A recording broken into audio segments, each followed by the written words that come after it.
Everyone, it's your host Said with Netguru. Got a great guest for you guys today. Sylwia Masłowska has worked at some of the biggest tech companies in Poland: Netguru, 10Clouds, Polcode.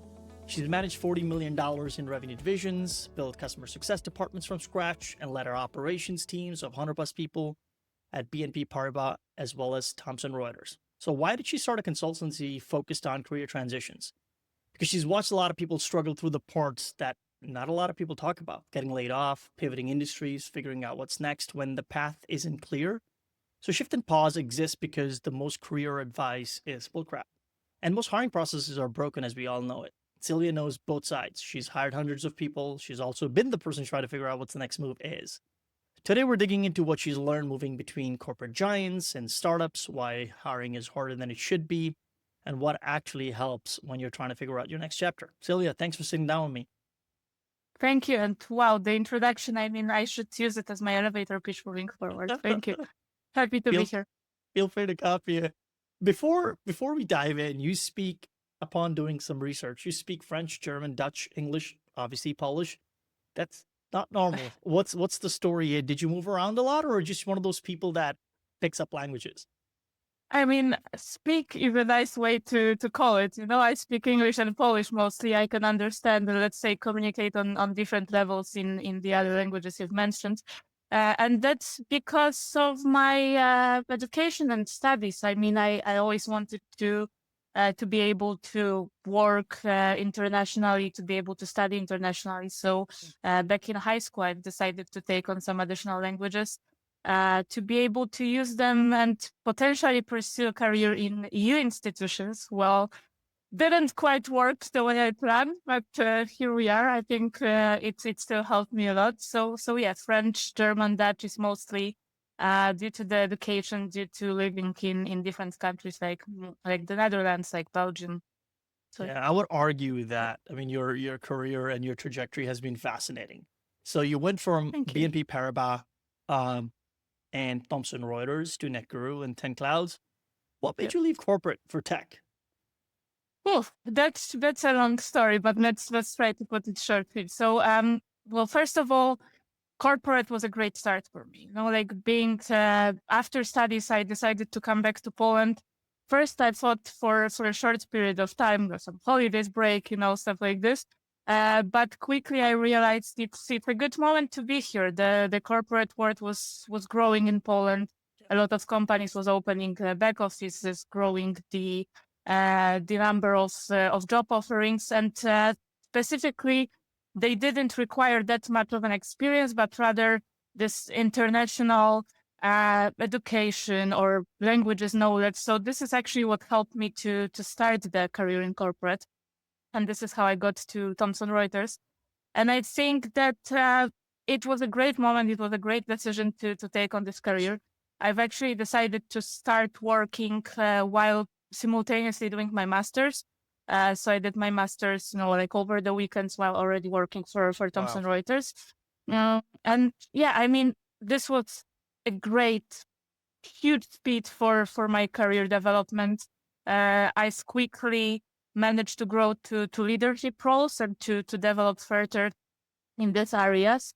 And after a couple of years there, and again, great experience, learning that I don't think I would get anywhere else, I've decided that it's a good moment to pivot, because I've had enough of experience in corporate. I knew that I can success in corporate. I got to a certain level where further growth of my career would be still possible, but also much more challenging. You know, you get to this level where the ladder starts to become a bit more narrow for people, and also in terms of day-to-day operations, you see that a lot of decision making, a lot of growth is related to a lot of layers, a lot of, you know, like politics and different movements that you need to do. And while it was all great, I also thought, like, let's try something more dynamic. Let's see how it is on the other side.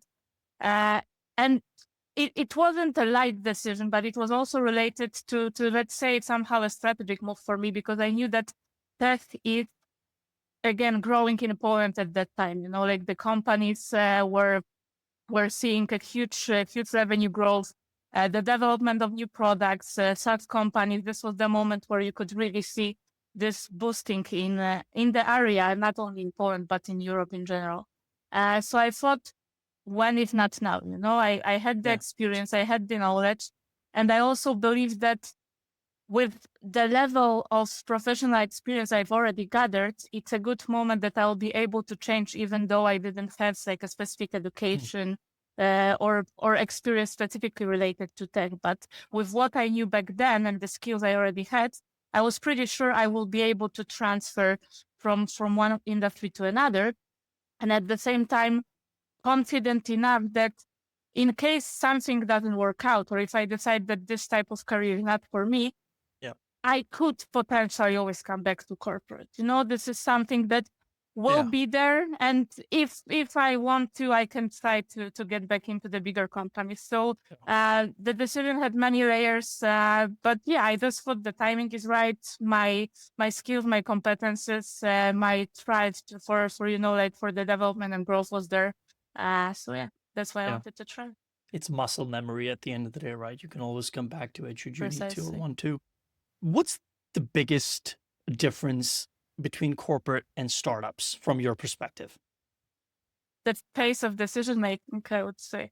That's something. I mean, it's not the only thing, but it's definitely something you have the biggest visibility, the fastest on. Like once you enter the tech world, or even like a smaller businesses world, small to medium businesses, the structures are flatter. Like you have more empowerment. You have like higher visibility on everything that's happening in the company, so you can easier connect the dots and make faster decisions. In corporate world, you can miss the momentum by the fact of how many approvals you need to move forward. And this is something I saw when growing my career in BNP. So I reached the level when I was, let's say, at the almost very top of the operations offices in Poland, but the higher structures were, like the main office is located in Luxembourg, in France. So in order to get things going, in order to get the decisions, you need to get through those layers of approvals of people to contact, not necessarily knowing who to contact or not having the direct relationship with people that decide where the money is going, so it's getting more challenging. The bureaucracy. It reminds me of the story of when I was getting my Polish citizenship. It was a nightmare. The amount of documents you have to give, the amount of offices it needs to go to, how many people just need to look at it and sign it. It's like 6 different layers before you actually go ahead and get it. So I relate to that from that lens. But you succeeded, so congrats. I did. Yes. It was funny because the lady just asked me, why did you wait so long? I was like, I don't know. I could apply for it. She's like, well, you can. So congrats. Coming back to your career for a little bit, you've scaled from data analyst to CSO over a period of 15 years. What's one thing you believed early in your career that you now think it's completely wrong? Oh, interesting one. I mean, I think that like the biggest belief that I had very early in my career was that it's a straight ladder up. Like you get into the job, you start doing it, then you do it well, so you grow, you get more responsibilities, then you get like a higher position, you become a leader, then a manager, and you just like go up every step of the way. Whereas it wasn't the case. I mean, like you have the competencies and you can move around, but it's never a straight ladder up. And the second thing is, I used to believe very strongly that in order to succeed and in order to grow your career and like be achieving higher levels, you always need to be, let's say, the hardest working person in the room. And it's not about working the hardest, but working in a smart way that matters. And I'm not saying that, like you can be a lazy person and just sit around and wait for things to happen. Obviously not. But what I'm saying is sometimes putting long hours or always, like being the first one to show up, the last one to leave, taking on the most responsibilities, it's not what actually makes your career strike. So that was at moments hard learning for me because I used to be like doing all the stuff, being very dedicated, always taking a lot on myself to be able to grow and succeed. It helped in some ways. Of course, it taught me a lot, but at some point and at some level, you need to realize that you don't need to be always the one doing all the work, but actually collecting the puzzles and making sure they fit in the right places. This is what makes you grow. Yeah, I can relate to that 100%, talking about it's also kind of like setting the expectations, right? If you're always the person who can be reached at, at 10 p.m., 11 p.m., you're always available and the answer is going to be yes. There's a certain level of reliance that gets developed towards your name or towards your role. Or, well, Sylwia's going to do it. Oh yeah, just push it on to Sylwia. Sylwia's going to do it. Precise. Could you do it? Sure. But is it going to add to your workload as is? Of course it's going to. So you have to walk that boundary really carefully. And it's not about, like you said, hardworking. It's about being strategic. It's about being smart, like you put it. Exactly. So and the more you take on those things, and like you said, it's a very harsh example you're making where, like 10 p.m., 11 p.m., can we drop it on her, him? Yeah, it's perfect. But then at some point you realize that you might be burning out faster than you should in the role. No, and like, if it's sustainable, no, it's absolutely not sustainable. So choose your battles wisely. That's what I keep on saying myself and others now. Like, you don't need to always be the one taking all the balls and throwing them to the boxes. 100%. This is, I mean, it rings so true, and I wish people could learn from that lesson, because the higher the trajectory is going to be, more vertical, I guess, the sharper the drop is going to be. So it is a marathon, not a sprint at the end of the day. So you have to be strategic. Learnings, folks, please listen here. So you started a consultancy focused on career transitions. I'm very excited about that. Why that? What are you seeing that made us kind of feel like that, hey, it's urgent, we got to fix it? Well, first of all, I co-started. Let's be specific here. So it's not a one-person venture. And there's this joke saying that are you really best friends if at some point you don't think and tell to yourself, like, we should start a business together? So I guess this is also the woman that happened to ask me, and my best friend and ex-colleague who we started the consulting venture, I'd venture with. Well, first of all, we've been doing this and practicing what we're doing now in this venture for years, So it wasn't an idea coming out of like, okay, it's needed, so let's practice it and let's do it because it's currently the trend. No, it's something that, like, we've scaled teams, we've worked with people, we've worked in different industries, worked together, worked separately, But the ongoing message that we were getting from people that we worked with and from teams we've operated with was that, like, the support we're giving them is really practical. It's something that they can really pick up and use in their lives. So when you're getting so much positive feedback about something you're doing out of your own will, I would say, because it's like, you can be a different type of leader, different type of manager, but if what you're doing and how you're working with people is really resonating and you hear that it's helping, it actually strikes that, okay, maybe this is something I could do on a wider scale. So this is the, let's say, personal practice part. But then when is the right time to start a side venture? Though it's never the perfect time. It's the time when you decide, okay, let's take this moment and use it. So I guess for us, it was a mix of, like, are we in the right place in our own career that we can dedicate enough time next to the daily jobs that we're still doing? Because the concept was not to do it instead of our regular jobs, but to do it as a side project. So are we in a place where we can dedicate enough time so that people will actually get the value that we want to give? And second of all, the market traction. So recent years, I mean, a lot has happened, especially in tech world. So we could see that from high growth, and like the boom on the market with all the projects and hirings of people, suddenly everything stopped and started shrinking very fast. And I believe that a lot of layoffs that happened and a lot of people, let's say, staying on the crossroad and not knowing what to do, isn't related to the fact that they lack competencies or they lack skills or they were not doing well enough in their jobs, but it's actually the fact that businesses, companies were scaling too fast, growing too fast, like over responding to the needs of the previous years. And with the layoffs happening, a lot of very good, very skilled people kind of got left in between with what do I do now? That's one side of the equation. But the other thing is that a lot of people is also reconsidering their careers, like with the current trends, with how open the market is, where you can change jobs, work remotely, like 50 industries. A lot of people is thinking, is it what I'm doing now really something that I want to do for the next 10, 15, 20 years?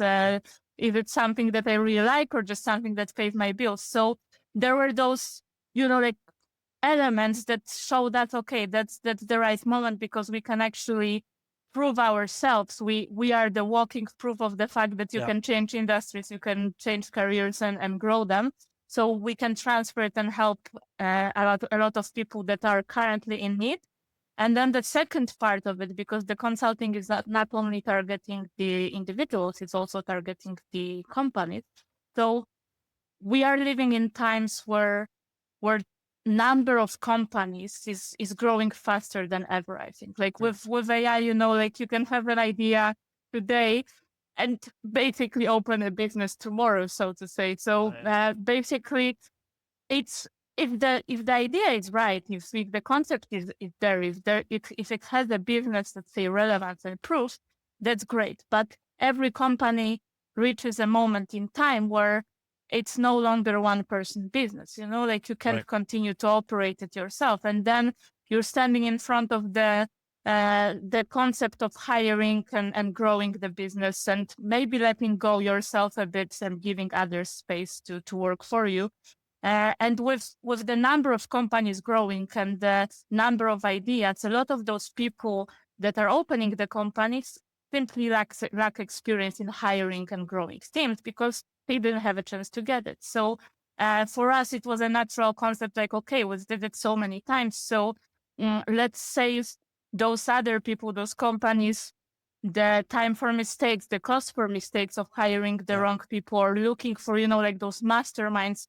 Usually you see the first hires being like, I want this person to do everything a bit in every area. I'm pretty sure you've been in one of those roles as well, where you were expected to, deliver on things that not necessarily fall in your competencies. So this is where we are. So this consultancy is focused really on, I think, matching what's currently the most needed in a professional world, on the side of personal changes and personal growth, but also on the side of companies' growth. Yeah, 100%. What's the biggest mistake people make when they're trying to pivot careers? People usually look for the roles, not competencies, and companies look for competencies, not roles. So this is how you shift it around. So basically, when you're trying to change a career, be it in different industry, be it in the same industry that you are usually looking for a role that seems higher up, right? Or the next level, or the title that's naturally for exactly. So, and what I said before, what I've learned over the years of my career, that it's not a ladder.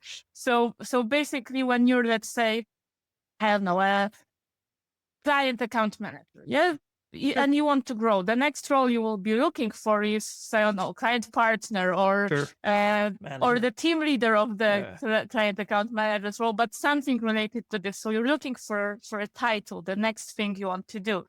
But the thing is that regardless if you want to grow in the current industry or the current area that you are, or if you want to pivot, you should focus on the competencies that you have and how you can transfer them, because it can turn out you can do completely other roles, or something you wouldn't connect by the title itself, if you focus on, like, what am I good at, what I was actually doing. So taking the example of this account manager, your job was being an account manager, but what you actually did was building relationship with customers, like negotiating deals, managing contracts and stuff like this. So like when you start, let's say, listing down the competencies and getting into the deeper level of what I actually did, what am I good at, you can see that the spectrum of roles and career switches you can do is enormous. So it's actually finding what you're good at and pursuing this rather than looking for the next title. This is a major unlock, at least for me, Sylwia, because if you're absolutely right. If you can, for instance, sell, chances are you're good at building relationships. You cannot be a successful salesperson without it. And if you're a good support person, chances are you have a lot of technical know-how that then you can apply it at a different role. The logic isn't if you're head of sales now you got to move on to VP, or if you're a CSO now you go on to being a COO, CCO. Exactly. No, you got to look at it, which is Exactly. very, very interesting. Nice. I made a note of that. I'll come back to this later. Let me give you another Sure. example, if I may, on this. So, Of course.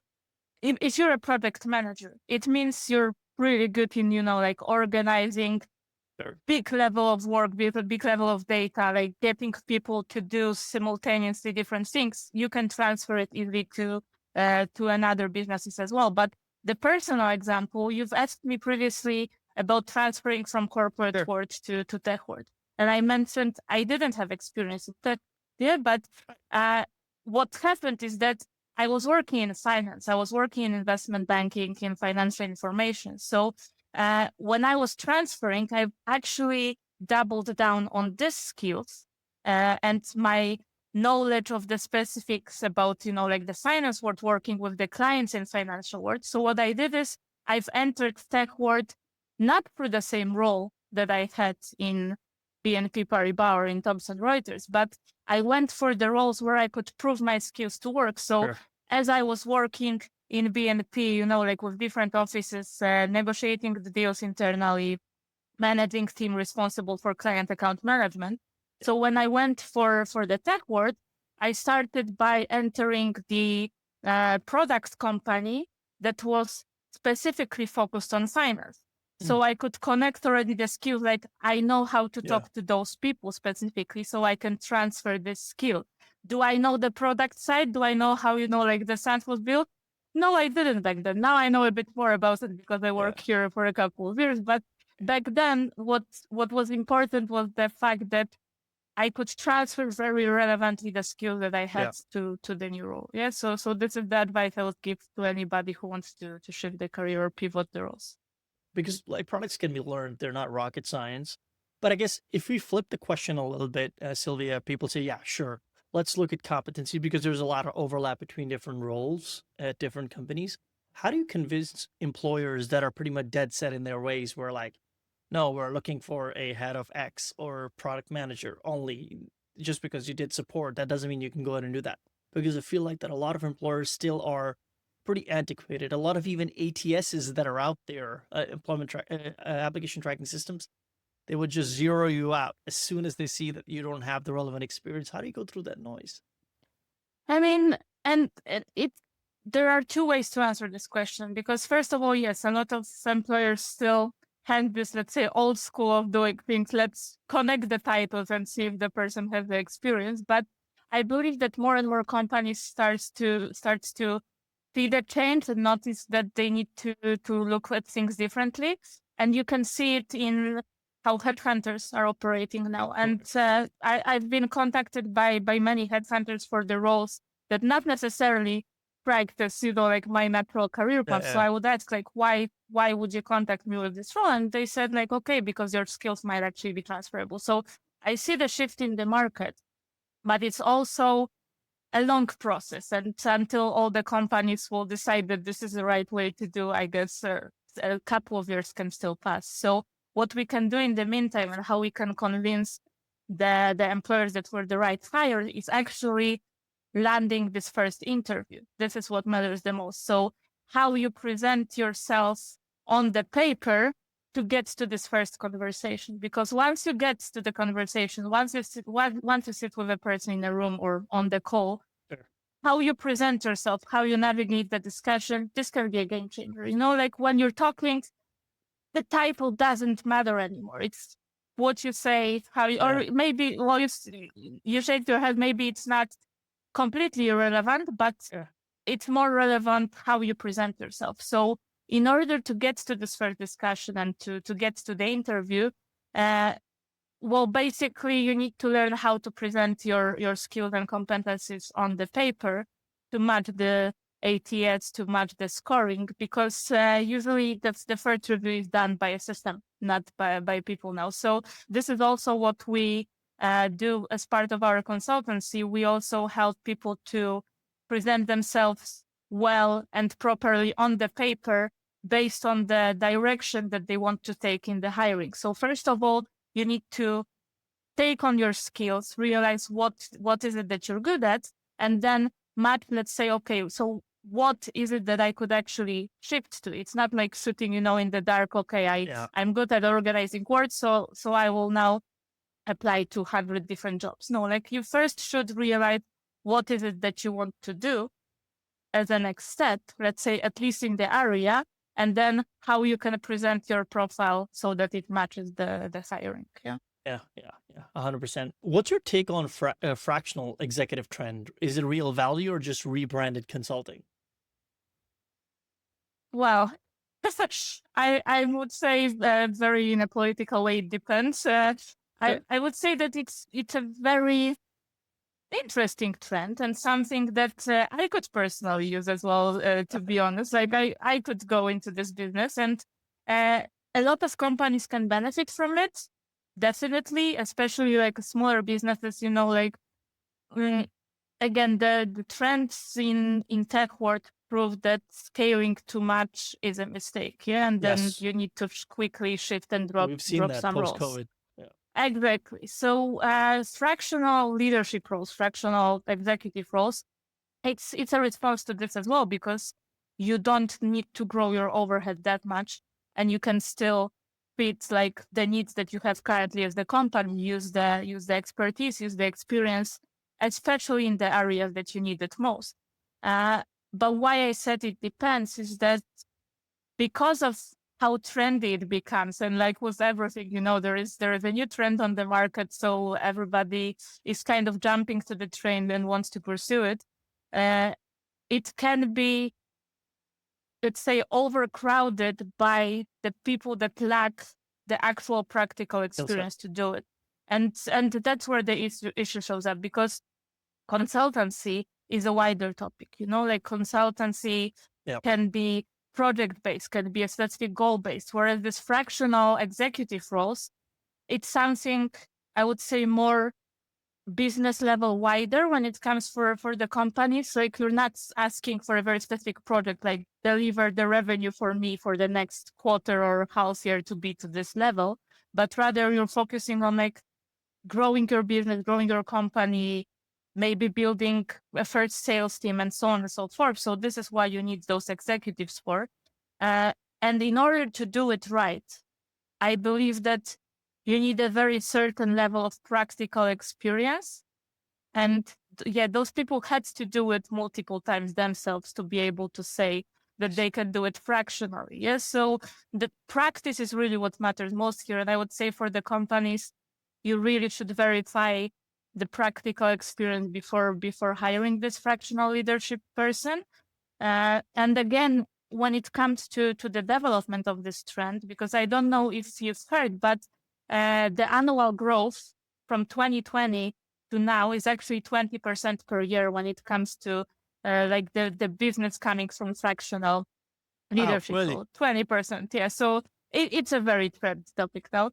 But I think that what will matter most in the upcoming years is that the specialization will get even more narrow with this. So it's not going to be like just a fractional chief revenue officer or fractional chief marketing officer, but chief revenue officer in, I don't know, product company specializing in X, Y, Z, so like very specific skills that can be transferred to a very specific business. You got to become a fractional leader, for Christ's sakes. This sounds fantastic.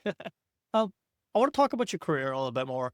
What was the messiest? I kind of feel like that everybody has this messy period in their career, one that really defines them and shapes them. Was there one in your career that kind of like shaped you the most? I wouldn't say one, to be honest. One most memorable one. I know you're probably looking for some, like big story. Everybody's looking for this Please. one. Everything went sideways and stuff. But I've done jobs that I knew very quickly won't be the job that I want to be doing moving forward. So I've tested the waters. I think my shortest career or my shortest role was 2 months, I think. Oh wow, where was that? Yeah. It was already in the tech world. I joined as a head of business development in one of the companies. So let's give the name. And then it turned out that the was not a fit. mismatch of expectations versus what I thought I would be bringing to the table wasn't doable, like to continue this. So this was one thing. But also when moving from corporate to tech world, I actually did a short jump through business events. I don't know if you saw this on my profile. It was a Wolf Summit. It's a Polish type of conference when like investors meet with the companies looking for investment. So I did sales and looking for investors for one of the editions. And while it was a nice break between corporate and to enter to the tech world, I knew it wasn't something that I would like to do longer than this one edition. That was for sure. But to be honest with you, I think that every career moment I had or every role that I took was messy in a way, and it's because very quickly in my career I took on the roles that were higher responsibility and higher exposure, I would say. So like managing people, being responsible for the outcome of more than your own, not being, like a single contributor, it always brings an additional mess, and you always need to juggle the variances and things, and like you need to work with different characters, with emotions, with better and worse days of people. I mean, you've been there and you've done that, so I'm sure you know what I'm talking about. But this mess is also very rewarding when you see things working out, so that's why I believe that every single role that I took gave me something positive, but also brought, like the challenges and the mess that I wasn't prepared for or I wasn't expecting, but ultimately it's how you deal with it and what you take moving forward from it is what matters the most. So for me, every single career step was a good learning in the end, and in some cases just further than in the other ones. I was laughing when you were saying all this because, every time you're at a role where you're hiring people and you have to deal with a lot of variables, like you said,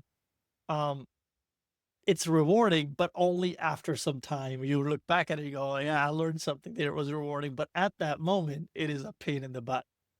As anybody managing people will tell you that it's a factor, a variable that is very hard at times, no matter where you are. Talking about the brutal, messy things, operation migrations are brutal. Upon doing research, this is something I figured out and learned. Was there a moment during the Luxembourg to Warsaw migration where you thought, yeah, this could fall apart? Yes, not one. Again, I mean, many.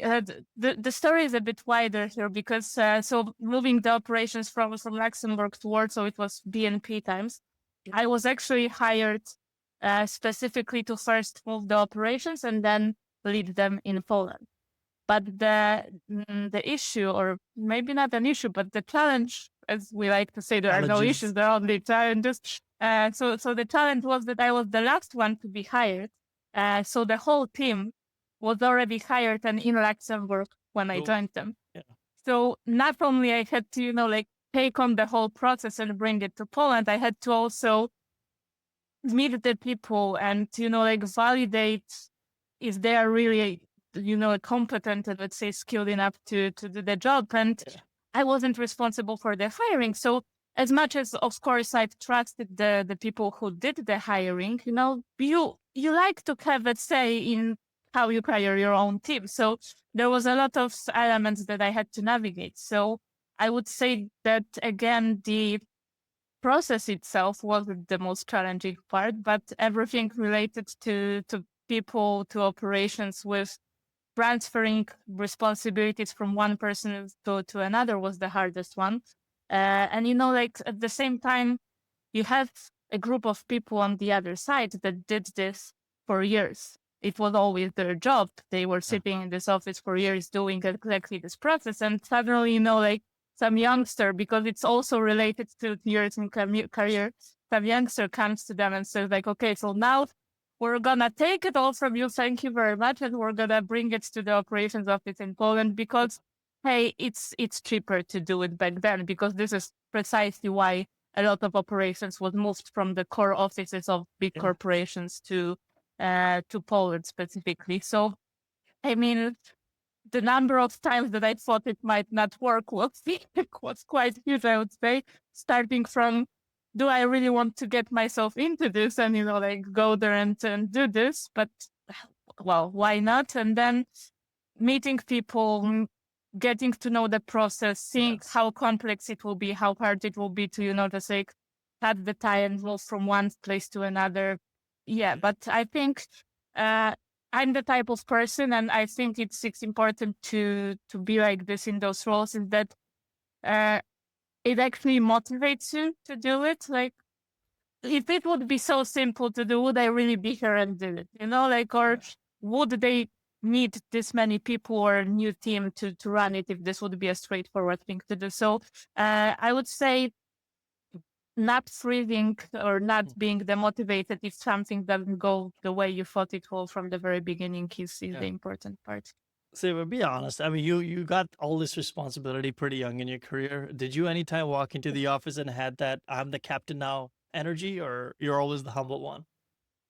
Oh yeah, I did. Of course I did. But like when you're getting all these things so early in time, and it was early, I do admit. Like I was 21 or 22 years old when I became a leader of the team. It's like you come in, you get all these responsibilities, all this power that comes with it. You can hire people, like you can double the responsibilities of your team.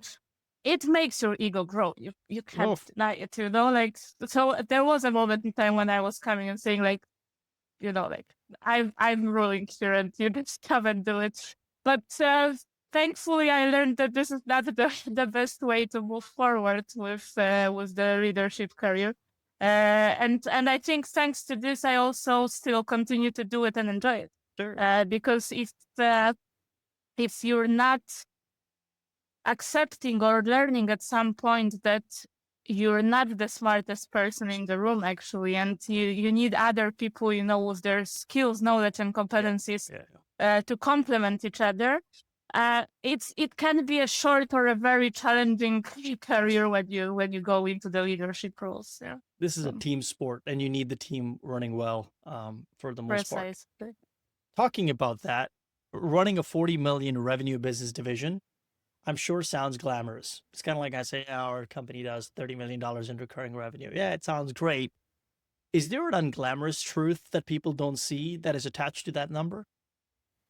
I mean, absolutely. The unglamorous part comes, I think, the number is secondary here. And the unglamorous part comes from generally running the division, be it, like 10 million, 40 million, or 200 million.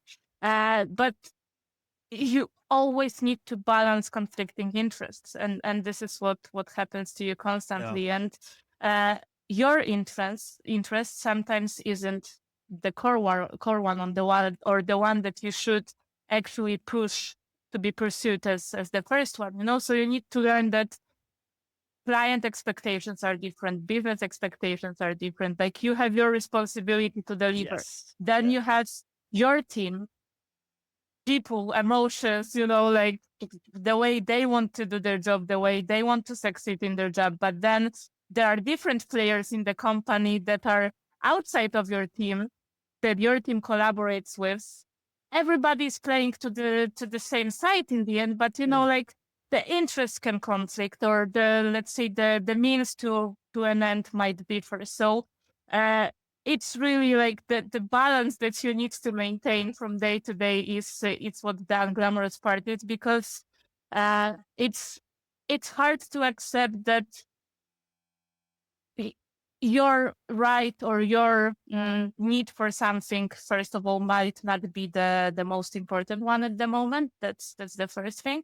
But second of all, and I think that's important to know, in many roles, not only if you run the division, but if you work in sales, if you work in operations, in general, if you continue to grow your career, most of the times the results of your work won't come straight away.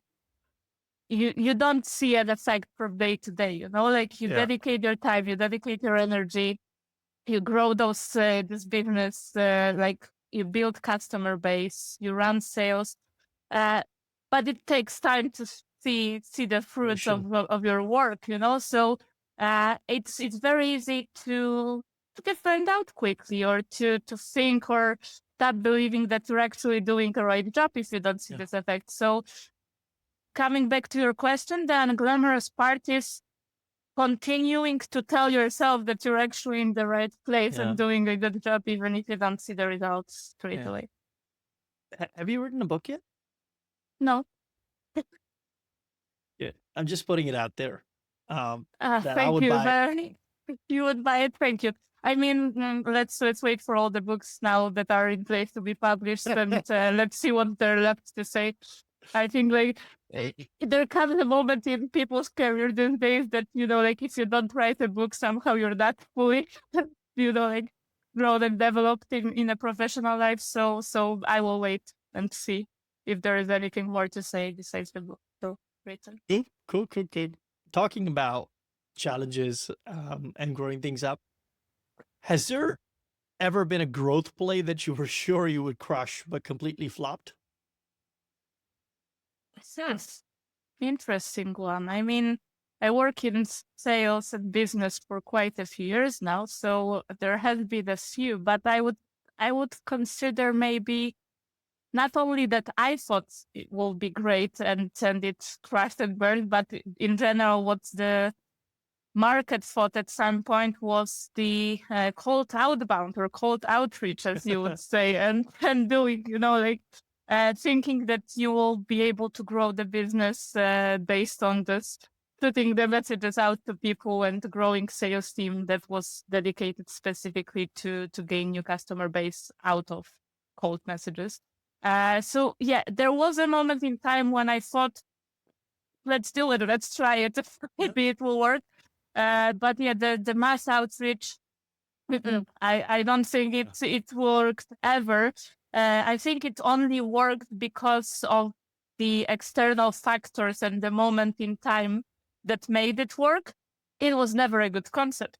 So I think we made it a good concept by the fact of, you know, like the trends in the market, the tech market was growing so highly that anything in sales at some point work. And I'm sorry to say this, I know I'm maybe crushing some of the bubbles here, but at some point, it wasn't about how well you were selling. It was about the fact that the need and the demand on the market was higher than the number of people running the processes. So back then, even outbound sales worked. But soon enough, I realized, and I think more people realized that it's not the way to go. And also the current trend of, you know, like the hyper personalization, it's also not the way to go. I would say that generally outbound in any form, it's not the way to go. So like, as long as, if you don't talk to people, you know, like if you don't realize what's actually the need that they have, what's the problem that you can help them solve,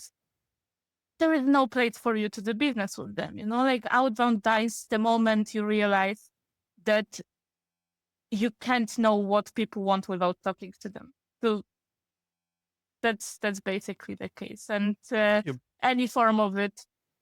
Yeah, you broke a lot of bubbles just now. But I agree with you. I mean, like outbound, it's a market that is so saturated. People are tired, specifically in the US with the spams and the robocall. Is just too much, obviously. Sticking to that topic, as a CSO, you focus on long-term strategy. What's the difference between strategy that works in slides and strategy that actually works in real life? That's a tough one because, you know, like every strategy starts on a paper, you would say.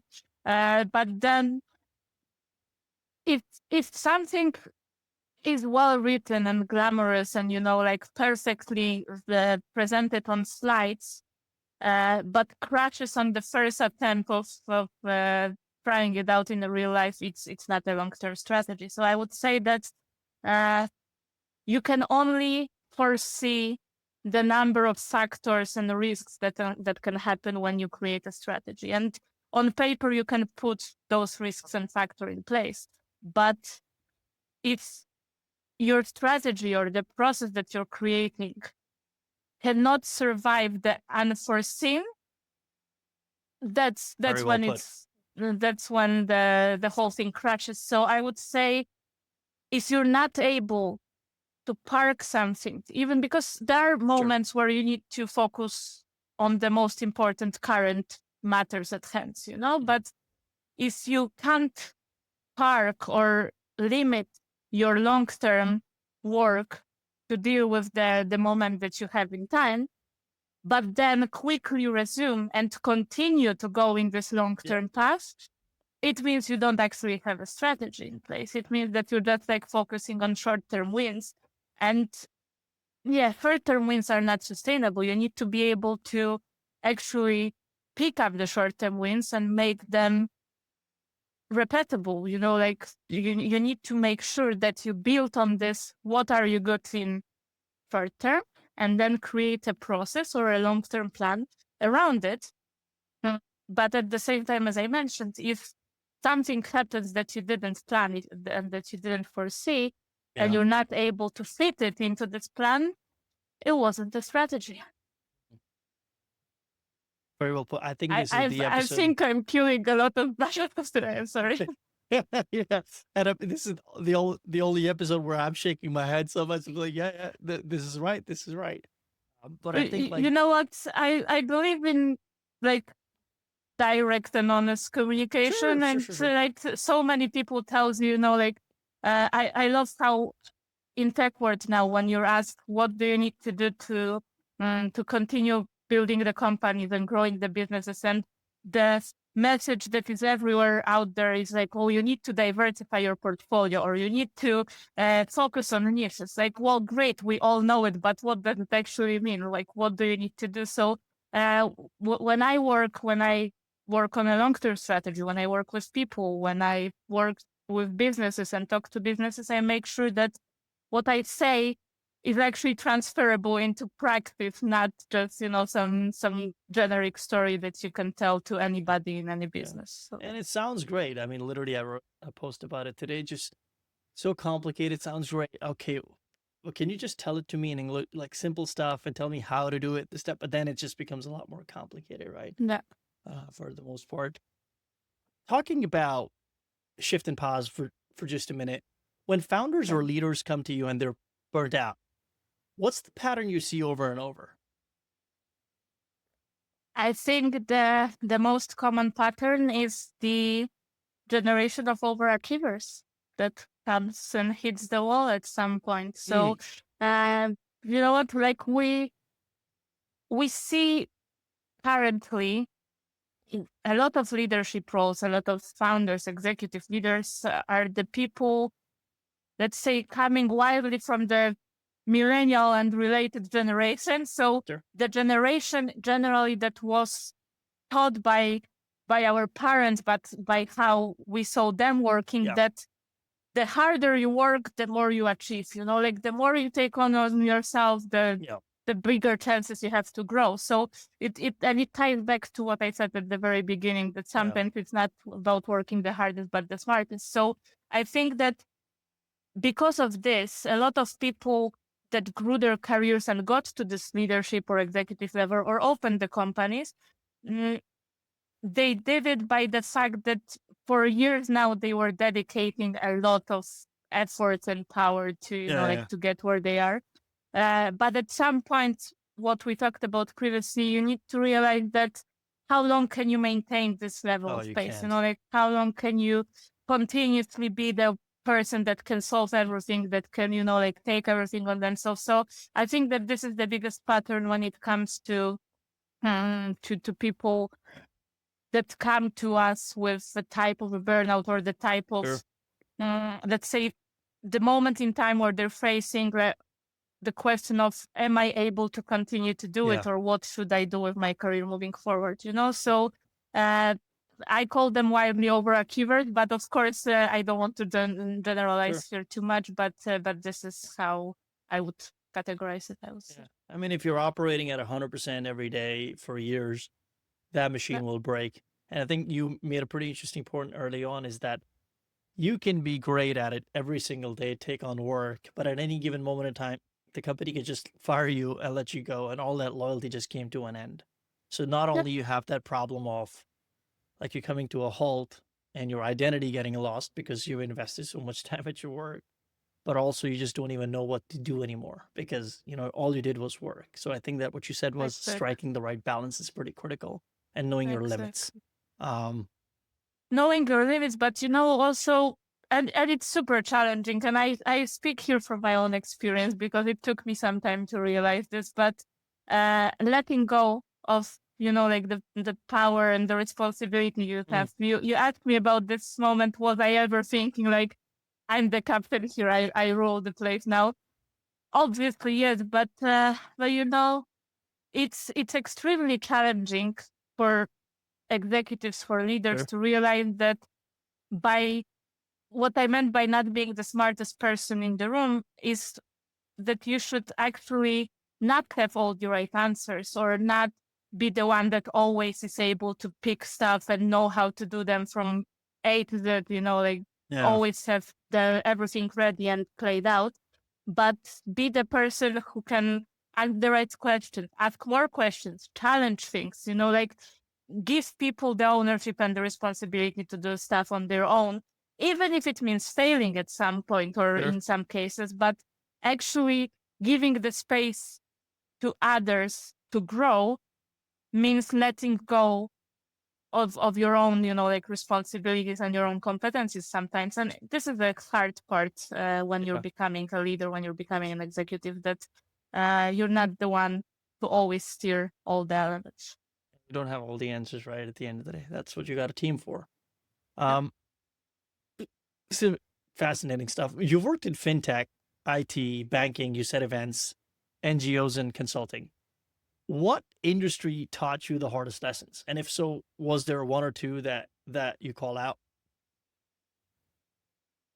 And you see, I would say what I answered previously about the different businesses, or giving a bit of a mix and giving a bit of lessons, I would keep this here as well. Like every industry has its, glams and let's say benefits and minuses to work in. But I would say the most interesting part that I didn't expect would stay with me for so long was actually the work for the NGOs I did, because it was back during the studies, and I was doing an internship for the Confederation of NGOs, working in the area of sustainable development. And my role was to represent them on the EU Commission and the EU Parliament meetings, and actually talk to the members of the Parliament or the members of the Commission to find out how they perceive the matter, and maybe find out which direction they will vote to, and what comes next, convince them to vote in a certain way that would benefit the member states that I was representing. I was lobbying, yes, this is what you call it. So back then, it was an internship. I was thinking like, well, cool, will I be able to do it? Probably not. Probably I will fail many times, but it was a fun thing to do. It was very interesting. It was very early in my professional career to get this level of responsibility, because you can get to a very different internships during studies. You can do the more complex or simpler things. So the fact that I got this co-shared responsibility, and the mentor I had enabled me to do it on my own, back then I treated it as a benefit of itself. Great, I can be here, I can do it. But 15 years later, I still use the skills, the level of skills that I've learned back then in terms of negotiating, in terms of how you talk to people to find out what they actually need and what they actually want and stuff. You can't beat it. So I think that the biggest learning for me is how you can take this skill itself from a completely different business, completely different industry, and reuse it every step of the way, depending on the situation you're at. So that was it for me. I'm starting to see a trend here. Oh, but this is good. I think it just goes back to what you said earlier. Skills are transferable. It's not like just because you're in a certain industry, you can't move on to the other one and use the skills that you have. One last question, Sylwia, before we move on to our rapid fire round. Is there a metric you think people care way too much about in business? I think that metrics can be your friend or can be your enemy, depending on how you look at them. And you can't just look at metrics as a standalone thing. Like if you just take one factor, one value, for instance, number of leads, let's say, okay, you can have a lot of leads, but what is the quality of these leads? Like, how does it transfer to to actual business? So it's always a path that you need to look at. But personally, I think that the biggest issue the companies are facing now is when they focus on growth metrics too much over the retention metrics. Because a lot of companies, when you look at how business is going right now, and especially after like this drop in business after the huge peak in COVID, companies tend to focus on winning new logos. And you look at everything through the lenses of growth, like how many leads did we get, how many deals did we close, how many new businesses did we win. But the thing is that retaining and growing your existing business actually most of the times it brings you higher return on investment than winning new business. And so many companies simply miss this factor or forgot about it when running behind the new business. That like if you don't focus on your current customers, if you don't focus on how you can work with them through the drops that they will experience as well, it's not gonna always be the way up that they will come to you and say, like, we need to scale, we need more business. Sometimes they will need to scale down or to pause some operations with you. But how you handle it and how you continue to maintain this relationship with current customers is actually your way forward. And you can get way higher results if you focus also on the existing business, not only on the growth. So I would say that this is the metrics that gets forgotten about. Yeah, this is excellent. An hour is not enough, Sylwia. I think we're gonna have to call you back at some point if always happy to chat some more. This is great. A rapid fire round, Sylwia. Very quick questions, very quick answers. Best advice you've ever received, business or personal? It's not an ER. I would say this is a short answer. Do you want me to elaborate into something? Please, yes. Okay, so the work that we're doing, it's important. It's valid, it's needed, but you're not running an open heart surgery. It's not an ER room.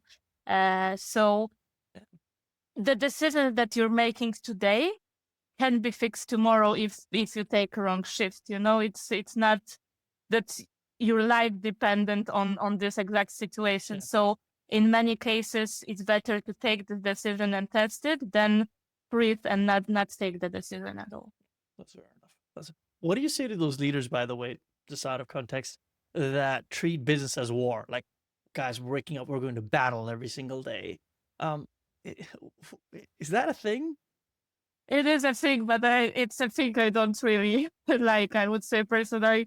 When I hear that, like business is war and you need to, I don't know, even create fake scenarios to test your people every day so that they continue to be ready when the time comes. I mean, like, please don't. We all have lives. We all have, like our personal things we need to deal with. So if work doesn't need to bring you more problems or more drama, let's not make it do it. So, like it's not a war. Of course it's a challenging environment we all live in and work in and operate in. But ultimately, there is always a way to fix things or to find a way around or a way forward, and you're not on the war. That's my answer. Very well put. Advice you ignored or wish you had listened to? Oh, that's a good one. I would say it's a very similar one to the first one I answered. So like you're not,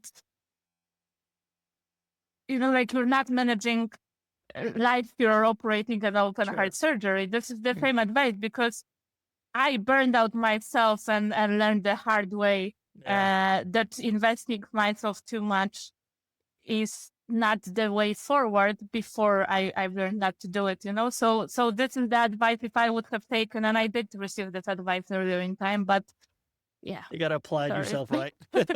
Yeah. Fortunately. What would you tell your younger self, say 7-10 years ago? Well, I would tell my younger self, you've got this. You can do it. I mean, I've doubted myself along the way. Don't get me wrong. I might come along as like a very, very confident and having all the answers. Like, yeah, you can shift careers, you can move businesses, but it wasn't always like this. I mean, as everybody, I had my moments of doubt of like, will I make it, or is it really something that I can do? Or the moments where I hit the wall and didn't know what to do next with my professional career. And yet I would tell myself back then, like, you've got this, you can do this too shall pass. Yeah, this is perfect. Yeah. One ongoing challenge in your current work that keeps you up at night? Ongoing challenge that keeps me up at night, I would say how to keep the business relevant in the changing times. It's a wide one, but it very much relates in the end to my role. Like, in order to create a long-term strategy, what I told you before is it's also a collection of the short-term things that work and replicating it and repeating it in different environments. So that's one side, but the other side is like how to keep the company's true self and like the business at its core, but staying relevant to the changing market conditions. That's an extremely hard challenge. Massive. Favorite restaurant, meal, or spot in Poland? Oh, many. But in Tri-City, if I would recommend something in Tri-City, you got me on this one. I can answer business questions easier than the meal questions. Hey, meal's the most important thing, though. Meal is the most important skill. Part of the day. I like house restaurant in Gdynia. It's a house. It's Asian. So yeah, I would definitely recommend this one. It's in Gdynia and in Gdańsk. Very good curry, and I like cuisine. Sure. I bet. I know we talked before, and I was like, Paraman is the best one. It is the only place where I would drive there to get a steak from. It's a small shack, and they make one hell of a steak with their steak frites. It is a good one. It is fantastic. Perfect. One tool that you swear by or you cannot live without? A tool that I can't live without. Tool, you mean like a tech tool or sure, a tool tech like tool. No, not a screwdriver. Not a screwdriver. I need I wanted to say a hammer so that I could, hang something on the wall and actually see the result of my work straight away.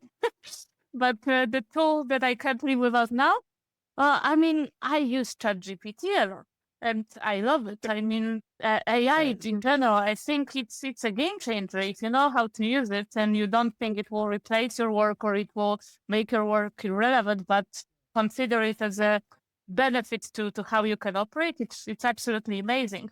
But the short answer I wanted to say was my phone. To be honest, the tool itself, I always move around with my phone. Fantastic. Sylwia, this has been absolutely great. I learned quite a lot from you. I really appreciate you coming on. Where can listeners find you? LinkedIn, website, or community? Yes, LinkedIn is the main place I would say that you can find me. Of course, on my LinkedIn you can get directed to our website System Pulse. You can get directed to my current company website Polcode. You can find any other links that you can search for over there. So let's start with LinkedIn. Absolutely. Any upcoming project launch or talk event that you're excited about? Christmas break. Christmas break. Christmas break. I'm sorry. I didn't want to hit the wall here for you, but like Christmas break and actually taking moments to unwind, relax, and then spend some time with the family and recharge my batteries for the next year. This is what I'm looking for. This is perfect. Well, Sylwia, thank you so much for coming on here on the show. Folks, if you got value out of this, share it with someone who needs to hear it. I'll see you next week. Thank you. It's been a pleasure. Thank you very much. Take care. Bye-bye.